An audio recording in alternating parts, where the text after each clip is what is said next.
Now, a very important concept, and that's in my opinion, this is how you can deal with any definition in the community.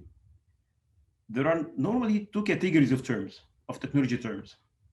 One is that we can say that it's a standard term, and one is a community term. Okay, so standard terms, there are some specs in 3GPP, right? And even in HCNFV, just doing definitions, okay? And that's why when you tell me NFVI, for example, okay, I can tell you NFVI, it is the totality of software and hardware infrastructure that construct the environment to host VNF. Okay, that's the definition in HCNFV. So that's a standard term, right? A RAN, a core. So these are all standard terms. And there are other terms, I name them community terms. Community terms, these are again technological terms or technology terms, but they are coming from vendors, from community, from open source groups, from influencers, from webinars, right? So these terms, they don't have a standard definition, but it all depends on the context that they were used in.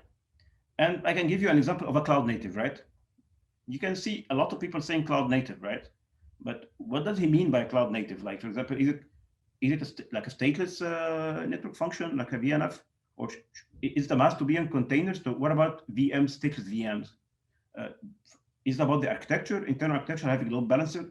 So cloud native is a community term that actually having a definition coming from influencers from the organization. So edge is exactly a community term. And in next slide, I'm going to give you the flavors of the edge. Okay, all the terms used by the tribe, by the communities on the defined edge. So you can hear a lot about telco edge, enterprise edge, near edge, far edge, deep edge, device edge. So it's the community term. So we have to be flexibly welcoming all definitions. We need just to understand the context. Okay. So I just here give like an X edge, and you can just remove X and put any term. So there is a way, or there is a mode.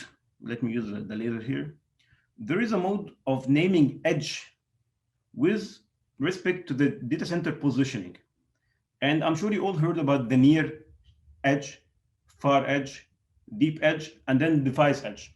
So it's like a hierarchical positioning, and then giving names to near, far, deep. But if you ask me, far or deep, well, there is no standard definition. But you can see an architecture and say, okay, this is far, and that's near because that's nearer to the core site. So, but it all depends on the context. That's why it is 100% a community term. And there is a kind of naming when people start to name the edge with respect to the served domain or the business use case, right? So you hear a term like floating term like telco edge. So when someone say telco edge, you start to think, okay, most probably it is named telco edge because it hosts telco application, right? Enterprise edge, okay, so that's the edge providing the B2B or the enterprise part. Operator edge, so that's the edge belong to the operator, not, for example, to the public cloud provider. So that's a kind of naming that is there in the community. And then there is a category that include all the community and marketing terms, right? Like the term edge box. It can be anything in a box. It can be an enterprise edge. You have the naming from the, for example, hyperscaler and from the vendors, AWS Wavelengths. So Wavelengths is a solution of the edge for Amazon. You have the ITSI-MEC. So ITSI-MEC, that's the vision of ITSI to the edge computing. M is the multi-access edge computing. And then you have another initiative from GSMA, which is multi-operator edge, having an edge, a common edge for multi-operators. And there are a lot of other terms. And there's always, the hybrid mode, right? So you can see in an announcement, right, that operator X succeeded to have a telco far edge enabled by AWS Wavelengths. So you have a lot of definitions, okay? You have a lot of definition, a lot of terms. Our duty is just to understand the context. What does it mean? Because if someone say far edge, this doesn't mean anything. This doesn't mean anything.